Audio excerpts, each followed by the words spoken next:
Infinity War, c'est dans moins de 6 mois. J'ai tellement hâte. Après avoir vu ce film, j'ai tellement hâte.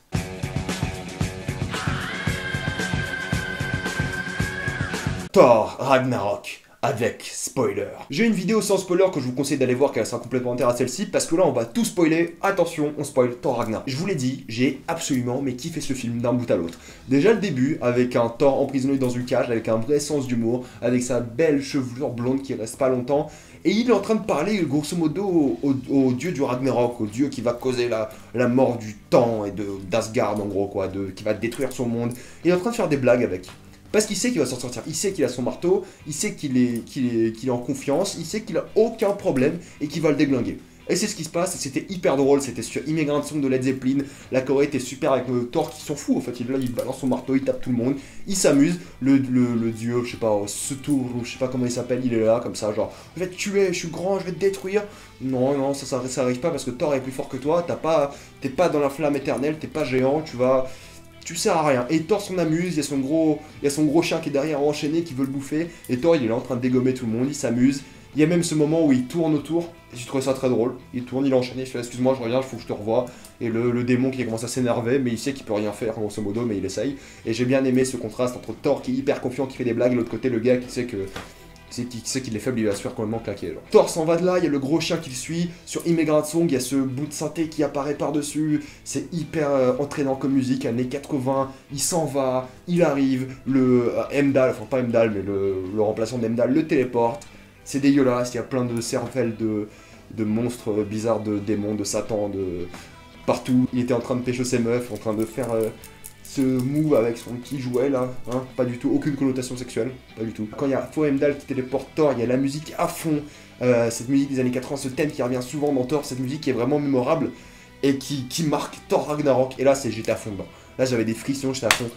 On allait s'amuser, j'en étais sûr. Parler beaucoup trop vite, mais je suis vraiment excité parce que c'était tellement bien comme film, c'est tellement drôle. J'espère que vous avez compris ce que j'ai dit, mais vous comprenez que la scène d'introduction était vraiment géniale, vraiment bien rythmée. Ils ont compris leur musique, ils ont compris leur délire, et c'était juste nickel. Thor arrive à Asgard, il se dit, mais dis donc, Odin, comment ça se fait que t'as érigé une statue à Loki? Comment ça se fait que tu fais une pièce de théâtre avec Matt Damon? Parce que oui, si vous avez pas remarqué, Loki est interprété par Matt Damon dans cette pièce de théâtre. Il y a même Sam Neill qui apparaît, qui joue Odin, c'était hyper drôle. Loki qui est là, oui, j'ai sauvé l'univers, oui, c'est moi votre sauveur. Et c'est hyper génial parce que cette scène joue sur la fin où Loki arrive et fait je suis votre sauveur. C'était vraiment bien comment ils ont pris un truc tout bête comme une pièce de théâtre avec Matt Damon. Meilleur caméo du MCU, Stan Lee t'as la concurrence, là c'était génial. Il était là comme ça en train de faire son gag, Odin qui est comme ça. Oh, je m'en fous. Et il sort un petit oh shit quand il voit Thor. Et c'est dingue parce que c'est Anthony Hopkins. Et ça, c'est dingue. C'est vraiment dingue de mettre un acteur comme Anthony Hopkins sur une chaise avec ses sandales, comme ça, en train de manger du raisin. En train de faire oh merde, il y a Chris Hemsworth, le gars qui a fait quelques films. Moi, je suis Anthony Hopkins, merde. Super drôle, il n'y a rien à dire. Il s'énerve sur Loki. Et là, ils vont à New York. Et là, j'avais complètement zappé qu'il allait avoir Doctor Strange dans le film. Ils l'ont enlevé de toute mon annonce, qui était génial. C'est bon, c'est une sorte de petit cameo de la part de Benedict Cumberbatch, mais. J'avais zappé qu'il était à la fin du générique de Doctor Strange, j'avais zappé qu'il allait dans ce film. Et il est dans ce film, et quand j'ai vu New York complètement démoli, je fais, oh cool, il y a Doctor Strange. Et je pensais qu'il allait plus participer au film, mais je pense qu'il aurait vraiment caché parce qu'il est trop puissant. Je sais pas comment ils vont gérer ça dans Infinity War, enfin ils vont gérer ça facilement parce qu'il aura pas de pierre d'infinité, parce que Thanos l'aura pris, vous savez, le truc pour remonter dans le temps, il l'aura pas. D'ailleurs, je sais pas si on a sauvé le Tesseract à la fin de Asgard, je pense que Loki l'a volé. Dommage qu'on n'a pas eu de scène où il le vole, même si la scène à la fin où Loki passe à côté du Tesseract, il a sûrement pris, c'était fortement impliqué. Ils ont fortement sous-entendu qu'il a pris le Tesseract avec lui, la pierre d'infinité bleue. Donc voilà, j'aurais préféré voir plus de Doctor Strange, mais il a géré de ouf. J'aimerais tellement voir son pouvoir pour remplir ma bière comme ça. Je serais tout le temps alcoolisé, je serais sûrement mort à mon âge, honnêtement. Avec un pouvoir comme ça, je serais mort. Il lui remplit tout le temps la bière, il lui dit Odin, il est là. Ils vont voir Odin, Loki en mode. Ouais, je vais voir mon père que j'ai trahi. Odin leur dit je suis en train de mourir parce que je suis vieux, parce que Loki m'a volé mes pouvoirs, parce que là c'est hyper joli et je dois mourir ici. Ensuite il se décompose en étincelles pour une raison. Ouais, pourquoi pas, genre ouais, c'était un peu nul comme mort. Je pensais qu'il allait mourir comme ça sur ce bout de bois ou ce rocher de manière un peu nulle, parce qu'Anthony Hopkins valait mieux que ça, mais non, il se décompose en rocher, en lumière et il est parti genre. Pourquoi pas, Thor s'énerve sur Loki, mais qu'est-ce que t'as fait? Maintenant, notre sœur va arriver parce que t'as tué notre père, parce que tu l'as trahi, parce que t'as volé ses pouvoirs, il s'énerve. Là, t'as Ella qui arrive, et ce qui est dingue avec Ella, c'est qu'elle a vraiment ce caractère. Je suis la déesse de la mort, un peu comme Thor, et je sais que je vais vous défoncer. Genre, je sais que j'ai pas besoin d'être sérieuse avec vous. Je le suis quand il faut. Mais elle arrive, elle est mesquine, elle fait ouais, voilà, je suis la déesse de la mort, bonjour, voulez-vous vous joindre à moi? Agenouillez-vous, je peux vous laisser l'opportunité, moi je veux juste reconquérir Asgard, et grosso modo être le Genghis Khan asgardien. Elle arrive, Thor refuse, casse son marteau, super scène, et elle a vraiment ce côté vraiment mesquin, genre limite taquineur. Elle arrive, elle fait ah, vous voulez pas vous rendre à moi? Après elle change de voix, elle devient hyper sérieuse, puis elle repasse en mode faisait puis elle revient hyper sérieuse, elle faisait peur, elle faisait vraiment peur. Ensuite, elle défonce tout Asgard. Elle arrive, elle fait. Il y a Zachary Levi, le gars qui joue dans Chuck, qui vient de mourir, le gros nain qui meurt. On les avait complètement oubliés, je m'en fous qu'ils soient morts, tout le monde s'en fout, c'est pour ça qu'ils sont morts comme ça. Elle arrive, elle fait tiens, pas Heimdall, aide-nous, aide-moi, sois mon exécuteur, mon bourreau, en gros. Elle arrive, elle voit, il y a le petit asiatique là qu'on avait oublié aussi, je sais même pas qui c'est, genre. Elle le tue, elle tue tout le monde, et cette scène était géniale. La manière dont on jette tous ces couteaux, on n'a pas assez d'ennemis, on n'a pas assez de vilains qui jettent des couteaux, et j'adorais là. C'est avec le vautour, Loki et bah elle, les meilleurs personnages du MCU, les meilleurs personnages, les meilleurs méchants du MCU, elle était réussie. J'espère qu'elle est pas morte, parce que ça serait vraiment dommage. En théorie, Thanos est amoureux d'elle, je crois, il est amoureux de la déesse de la mort qui est là. Mais je veux revoir Kate Blanchett dans le rôle, parce que j'ai adoré, et je veux vraiment, vraiment la revoir. J'ai aussi adoré la manière dont ils se sont séparés de Asgard. Ils rentrent tous dans le tunnel avec, par l'erreur de Loki, le tunnel de pas Heimdall. Ils arrivent et Loki se fait jarter du tunnel, Thor se fait jarter du tunnel un peu plus loin, et ils arrivent sur cette planète dont j'ai complètement oublié le nom. Et là, et pas Heimdall arrive et prennent le... Je vais l'appeler Karl Urban, hein. C'est plus facile je pense, Karl Urban. Ouais, ça serait plus simple. Et là, et Karl Urban arrive donc à Asgard, elle se met sur le trône, elle fait bon bah j'ai tué tout le monde, j'aurais adoré l'avoir tué tout le monde. Je veux une scène pas coupée où il tue tout le monde. Genre c'était tellement divertissant d'avoir jeté des dagues comme ça, tuer tout le monde. Ah moi c'est même poignardé, mais c'est la déesse de la mort, elle peut pas mourir, hein. S'il vous plaît, elle peut pas mourir. La tuez pas à la fin, s'il vous plaît, c'était le meilleur personnage du film, la tuez pas. Elle casse la peinture, parce que personne n'a pensé qu'il y avait un truc en dessous. Et là, on a cette super peinture, genre vraiment hyper bien faite, où on voit Odin en tirant en plein milieu, et là, qui est là en train de l'aider, en train de brûler des gens, tuer des gens, c'est génial. Et après, elle fait un monologue en expliquant regarde tous ces trucs qu'on a fait, regarde tous ces trucs-là, regarde le crâne de Ragnarok, je le voyais plus grand, regarde le Tesseract, ça c'est pas mal, regarde tous ces trucs. On voit qu'elle a un vrai savoir de l'univers du MCU. Mais ça va déranger quand qu'elle arrive comme ça, je fais oh, je vais tout expliquer à Karl Urban, toi qui va servir à rien, elle va sûrement mourir plus tard. Et ouais, elle arrive, comme ça, je vous explique tout ça, c'était un peu gêné en tant qu'exposition, c'est un peu facile, un peu pas intéressant, mais au moins on voit qu'elle est vraiment, et s'il connaît vraiment cet univers. Ce que j'ai regretté aussi, c'est que les soldats qu'elle remet à la vie grâce à la flamme éternelle, ça me faisait complètement penser à Dark Souls d'ailleurs, et d'ailleurs, parallèle à quand Odin est mort, la musique, je vous jure, c'est la même que dans Witcher 3. Alors ça faisait tellement penser à Witcher 3, à Skellige et tout ça, rien à dire. Elle arrive, elle remet la flamme éternelle partout, il y a tout le monde, tous les zombies qui se réveillent. Je suis un peu déçu que ce soit des zombies. Avec un film qui est tellement coloré, tellement créatif, avec plein de personnages, c'est des zombies. Un peu déçu. Pourquoi c'est pas des humains? Ça aurait été beaucoup plus cool et beaucoup plus important et plus intéressant moralement de devoir tuer d'autres humains qui ont été ressuscités. Et si eux c'est des zombies, pourquoi le chien, ok le chien Fenrir, il s'appelle pas Fenrir mais il a été empaillé je crois, pourquoi pourquoi il était pas zombie aussi? Alors si le chien sert à rien d'ailleurs. Un peu déçu de ça. Sa mort est vraiment pas intéressante. Mais on voit qu'il aurait pu tuer Hulk. Bref, Fenrir, dommage, un peu déçu de son utilisation. Thor tombe comme une grosse merde, il se fait capturer, il est en PLS, il y a Valkyrie qui arrive pour la sauver, et elle est complètement bourrée. Au début je pensais que c'était un gag, elle a glissé, mais non, elle est complètement bourrée, et au fait elle est bourrée tout le temps. C'est pas qu'elle est... c'est un truc qu'ils ont fait juste pour cette scène, elle est bourrée tout le temps, elle refuse d'arrêter, ils lui disent très bien. Et c'était assez mature, parce que pour quelqu'un qui a vraiment tout perdu, d'une manière qui n'était pas très bien expliquée, pourquoi est-ce qu'elle a survécu, elle n'est pas morte, on n'a pas très bien compris ça, même s'il y avait ce flashback qui était hyper joli, un peu comme un rêve, comme une mémoire lointaine qui était hyper bien fait, mais on l'a pas compris pourquoi, bon, son ami ou je sais pas qui l'a sauvé, puis après elle tombe, mais pourquoi elle a survécu? Peut-être parce qu'elle était par-dessus son ami et du coup elle pensait qu'elle était morte, et là elle a pas achevé. Même si là, je pense pas qu'il achève des gens, je sais pas, j'en sais rien. Bref, elle était tout le temps alcoolisée, elle arrive, elle capture Thor, elle emmène au grand maître, elle chope sa thune, et là elle continue de boire. J'adore. C'est là qu'il y a une autre scène qui m'a un peu dérangé, c'est le fauteuil de Thor, il est là, assis comme ça, et là c'est parti pour de l'exposition. On est parti pour je sais pas combien de temps d'exposition, on t'explique, oh le grand maître, le grand sauveur, on t'explique que c'est un monde dystopique, on t'explique que c'est la merde, c'est lui qui contrôle, c'est un tyran, il fait ce qu'il veut. Bon, c'est de l'exposition facile, voix off, pas trop compliqué. J'adorais l'humour de Thor parce que là, il avait cet humour avant où il était complètement en contrôle de ce qu'il avait, il avait son marteau, il avait confiance en lui. Et là, il était en mode oh my god, qu'est-ce qui se passe, je vais mourir. Et il était drôle parce qu'en fait, il avait peur et c'était génial. Pareil qu'on lui coupe ses cheveux, il fait je suis le dieu du tonnerre, si tu touches à mes cheveux, je t'éclate. Et après, il fait non, s'il vous plaît, pas mes cheveux, pas mes cheveux. J'étais absolument pareil quand on m'a coupé mes cheveux. S'il vous plaît, pas mes cheveux. J'étais pareil, je l'ai ressenti, là, Thor. Je l'ai ressenti. Ouais, parce que j'avais les cheveux longs, pour ceux qui savent pas, genre, il y a quelques moi, j'étais pareil comme Thor, en moins beau, genre. Et en moins musclé, genre, et en moins Chris Hemsworth. J'étais pas comme Thor, mais j'avais des cheveux très longs. Et ça m'a fait penser à ça, genre, j'étais à fond dedans, j'y croyais. J'étais là. Bref, on me présente le grand maître, il fait son Jeff Goldblum. Bon, c'est pas le personnage le plus intéressant, je suis un peu déçu qu'il était pas plus développé, plus intéressant, plus. Je sais pas, plus quelque chose, plus tyrannique, plus original. Il était juste en nous. Je suis Jeff Goldblum. Pipiou, je l'ai tué, ça pue, Thor est en panique. Bon, c'est l'exposition tout ça. Son personnage ne sert qu'à mettre de l'exposition. Même si le gag à la fin, en post-générique, était vraiment très drôle, en mode j'ai fait ma part du marché, c'est une révolution, je suis un tyran, j'ai fait la moitié du taf. Bon, très drôle, il s'est sûrement fait bouffer après, mais j'aimerais bien le revoir dans une cage comme une victime, juste pour m'amuser. Mais bon, il était pas détestable, il était pas non plus très attachant, il sert juste à mettre de l'exposition. Le film aurait pu se faire sans lui, au fait, ce qui est un peu dommage. On continue sur l'exposition, oh, la reine, tu vas affronter le grand guerrier, tout ça, ils en parlent pendant je sais pas combien de temps. Et c'est là que je regrette un peu que le trailer ait montré Hulk. Bon, évidemment, sinon ils auraient pas fait autant d'argent, enfin, ils vont faire autant d'argent.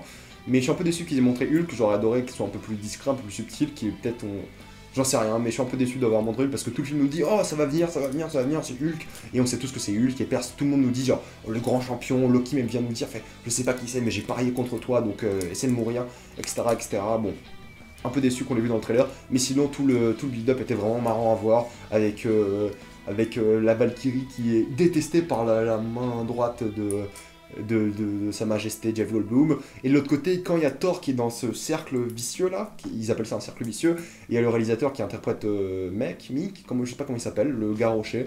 Il est hyper drôle, il est costaud comme ça, il parle comme ça, donc c'était hyper drôle. Et le réalisateur, il a très bien compris ce qu'il faisait, parce qu'il joue tout le temps ses films comme ça. À chaque fois qu'il joue dans un film, il parle comme ça. J'adore ce gars. Franchement, regardez Vampire en toute intimité. Il est génial ce film. Il sort du cercle vicieux en train de choisir ses armes. Il y a le gars qui lui dit oh regarde ton marteau, t'as une relation très intime avec. Et un peu ouais. C'est un moment qui est très drôle mais en même temps un peu triste parce que quand il lui dit ça comme ça, c'est genre. C'est vrai qu'il aimait beaucoup son marteau, c'est vrai qu'il était un peu amoureux de son marteau, c'était un peu une relation qu'ils avaient ensemble, c'était leur truc à eux quoi. Ils l'utilisent pendant tout le film au début et on voit à quel point il est dépendant de ce marteau, et c'était vrai que c'était leur truc. Et c'est un peu dommage que je sais pas, qu'il soit détruit, c'était un peu touchant. Ils ont utilisé la comédie pour faire passer un message qui est dramatique. C'est ça qui est bien dans le MCU, c'est que ce moment où il parle du marteau comme si c'était un aimant, un aimant, je vais me tuer. Ce moment où il part du marteau, en fait, c'était touchant, même si c'était drôle. Donc ça qui réussissent très bien. Ensuite, on voit les Valkyries, ça c'était un peu une satire du monde moderne, avec tous les gens qui disent « Oh oui, les femmes d'élite, faudrait une spécialité des femmes. » Il est en mode « Je vous adore, pas comme un pervers, pas comme un... Non mais c'est bien que vous ayez les Valkyries, une troupe d'élite que pour les femmes. » Bon, c'est un peu la satire, un peu du féminisme actuel, etc. Bon voilà, c'était marrant, c'était bien... C'était pas forcément très bien trouvé, mais c'était intéressant à voir. Hein. Dans tous les films, il y a une troupe d'élite où il n'y a que des femmes, donc... Pourquoi pas se moquer de ça, j'ai envie de dire. Il arrive dans l'arène, énorme arène, j'aime beaucoup le build-up, on voit à quel point l'arène est grande, il y a plein de monde, et il y a cet espace qui est complètement vide, c'est que toi et ton adversaire, il n'y a pas de piège, il n'y a rien, c'est pas un colisée, c'est juste toi contre Hulk. Hulk sort de là, Loki est en PLS, il est comme ça, même. Oh merde, oh putain, oh les flashbacks que j'ai, les flashbacks, non. Et il y a Thor qui est hyper content, il gueule, yes. Il est hyper refait, il est en train de dire oh Hulk, tout ça, mon pote. Et Hulk le reconnaît. Il se rend compte qu'il le reconnaît. On voit cette scène où il le reconnaît. Oh, c'est Thor. Mais il entend tout le monde scander son nom. Il est en mode je vais pas m'arrêter. Faut que je t'éclate, Thor. Et puis il déclate Thor, il s'amuse. Le combat était un peu court. Mais il était pas du tout décevant. Il était court dans le sens où j'aurais aimé qu'il se tape un peu plus. J'aurais aimé qu'il y ait plus de développement, que ce soit un peu plus drôle, qu'il y ait plus de délire. Même si la scène quand Hulk chope Thor et le balance comme Loki. Loki se lève, il fait yes. Ça fait ça de se faire bitch slap par Hulk comme une merde. Ça fait ça. Hyper drôle. C'est sûrement la meilleure scène du film, de loin. Et j'aurais aimé que ça continue un peu. Ce que j'adorais, c'est qu'ils mettent en place le fait que Hulk a besoin, que Thor ait son pouvoir de dieu du tonnerre avant la fin du film. J'ai bien aimé que c'est un truc qui est présent quand il est dans la merde. Et si on l'aurait vu qu'à la fin du film, avec Ella, ça aurait eu moins d'impact. Et là, c'est juste là, quand il est dans la merde, il l'utilise contre Hulk et il l'éclate. Il aurait complètement gagné le combat. On voit que Hulk n'est pas le plus fort des Avengers, contrairement à ce que pense Tony Stark.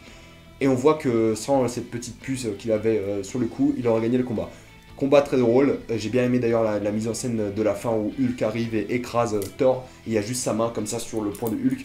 C'était subtil, c'était bien trouvé, franchement un combat qui est vraiment très bien réalisé, très drôle, et on voit bien que Waika Takiti, je sais pas comment il s'appelle, gère d'un bout à l'autre et l'action, et la comédie, et le drama, par la subtilité, par ces petits moments qui sont vraiment très drôles, et par à peu près tout le reste. Thor se réveille comme moi après une grosse gueule de bois de jeudi soir, ou vendredi soir, ou samedi soir, faut que j'arrête de boire autant.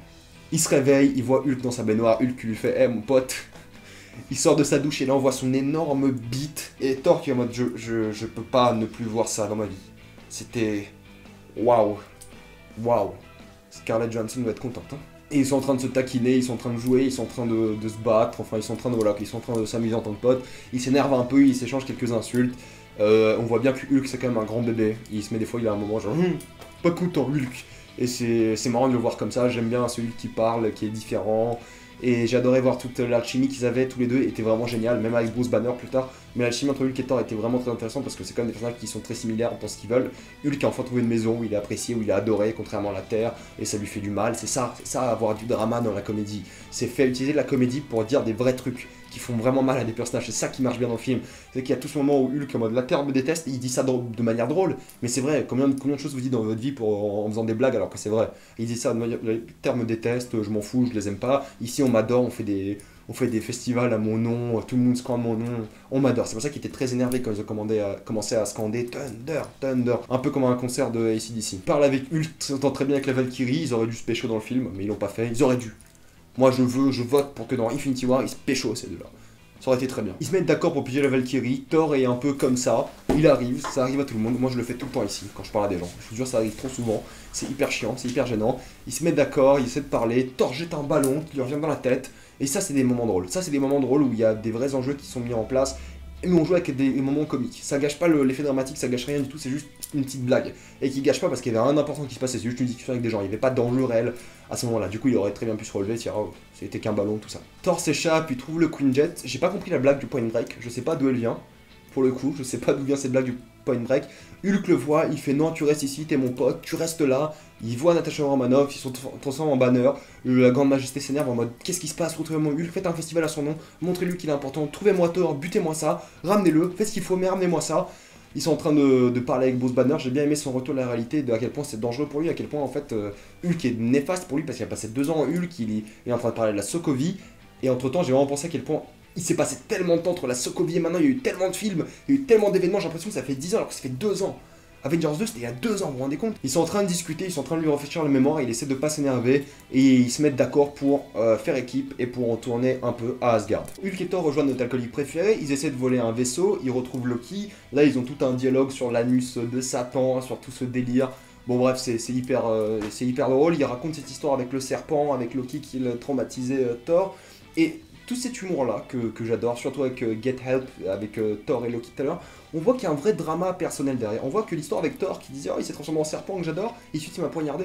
On voit que c'est drôle, c'est de la comédie, mais derrière il y a un vrai ressenti de personnage, une vraie douleur, un vrai truc derrière. Et ça que j'adore avec notre réalisateur, que je ne vais plus laisser de prononcer le nom, c'est qu'il raconte plein de moments de comédie, il raconte plein de moments hyper touchants à travers sa comédie. Des moments déprimants. L'alcoolique il dit « Je vais pas arrêter de boire ». Elle dit « Je vais pas arrêter de boire ». Et tu sens qu'il y a une vraie douleur. Hulk qui dit que c'est pas ma terre et tout.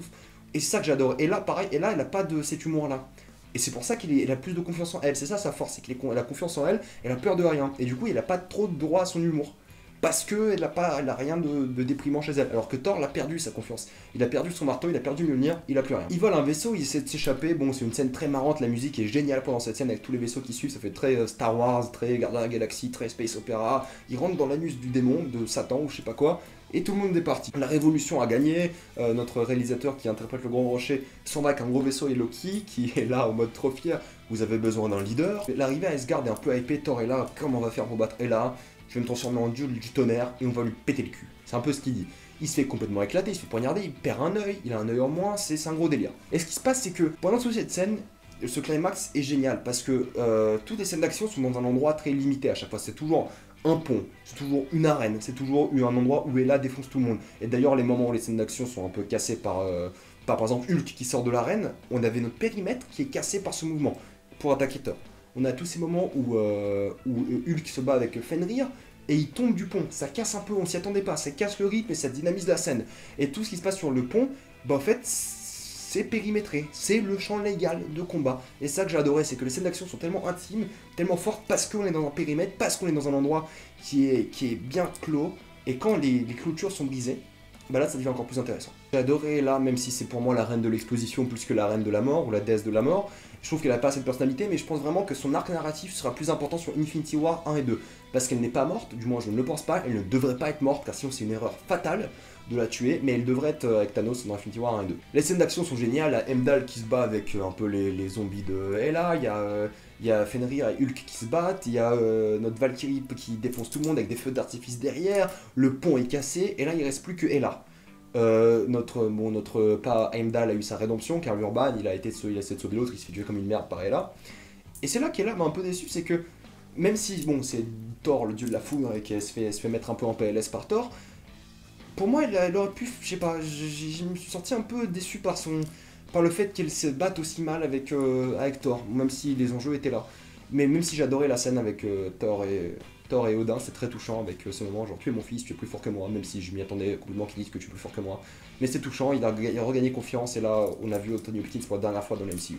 C'était touchant, au revoir Anthony Hopkins, et bienvenue Thor, dieu de la foudre. Thor a la merveilleuse idée de dire à Loki d'aller réveiller Ragnarok, et ce qui se passe c'est que Loki va chercher le crâne de Ragnarok, le met dans le feu, mais juste avant ça il passe devant le Tesseract, et on voit qu'il a récupéré. Bon on le voit pas, mais c'est très sous-entendu qu'il récupère le Tesseract et qu'il l'emmène avec lui. Il réveille le démon Ragnarok sous tour, je sais pas comment il s'appelle, du début du film, il se réveille, il est énorme, Thor lui fait « Tu peux peut-être nous vaincre, mais tu peux pas vaincre ce gros truc énorme derrière », et c'est vrai, elle peut peut-être pas, mais elle peut pas mourir non plus. Enfin, j'espère qu'elle est pas morte. Thor et Loki et tout le monde s'en vont sur un nouveau vaisseau, un peu à la Star Trek en mode capitaine, où va-t-on maintenant? Il est content, il est le roi d'Asgard comme ça, il fait coucou derrière, il est hyper content, il a regagné confiance en lui, on retrouve notre Thor, le climax était génial, le film était génial, il y avait du cœur, il y avait de l'action, il y avait de la comédie, il y avait du drama, c'est juste un excellent divertissement, l'un des pour l'instant c'est mon MCU préféré parce que je me suis rarement autant diverti devant un film Marvel, c'était d'un bout à l'autre pour moi hyper fun, un film d'auteur, c'est clairement un film d'auteur pour moi. Et j'adore ça, je veux plus de Marvel comme ça, pour moi c'est vraiment la renaissance Marvel, c'est là. Même ce moment avec Thor et Loki, avec Thor qui lui fait « Je te ferai un câlin si t'étais là », puis Loki qui attrape le truc, en mode « Oh, c'est touchant, c'est mignon, c'est mignon. » C'est mignon, ça l'est, c'est mignon. À la fin, avec le révolutionnaire, le tyran, Jeff Goldblum, bref, il n'y a rien à dire. Avec le vaisseau de Ronan, enfin, c'est une sorte de vaisseau de Thanos qui arrive à la fin devant Thor. Enfin, c'était pas bien pour le coup. Ça build up un peu Infinity War. Il va sûrement se faire tuer et se retrouver sur le vaisseau du Gardien de la Galaxie. Comment je sais ça? Parce que j'ai vu la bande-annonce de Infinity War. Mais grosso modo, Thor Ragnarok, super film, super musique, super photographie, super couleur, super esthétisme, super film. 10 sur 10, enfin moi j'exagère, mais voilà, super film d'auteur, ça a rien de nouveau dans le MCU, et rien de nouveau dans le MCU, mais ça a perfectionné le MCU, et ils ont trouvé une vraie balance, un vrai équilibre, et j'aime ce film énormément. Ah, je sais plus quoi dire, je sais que j'ai oublié plein de trucs, j'aimerais juste revoir le film, vous en parler en même temps, enfin... Sachez que mon sentiment, mon comportement vis-à-vis de ce film est raison suffisante pour que vous allez le voir. Parce que je le kiffe à mort. Avez-vous vu Thor Ragnarok? Si oui, mettez-moi tout dans les commentaires avec plein de spoilers. Allez voir mes dernières vidéos, allez voir mes vidéos sur toutes mes analyses. Suicide Squad, Drama Killer sur Gardien de la Galaxie, Mindhunter, Rick et Morty, ça, Blade Runner, il y a plein de trucs à voir. Moi je vous dis à la prochaine fois sur Facebook, sur Twitter. Allez voir une vidéo qui sort jeudi à 18h, vous allez voir de quoi ça parle, vous allez adorer. C'est pas souvent beaucoup à cette heure-ci de la vidéo, mais vous allez adorer. Moi je vous dis à la prochaine fois, je vous aime et salut à tous.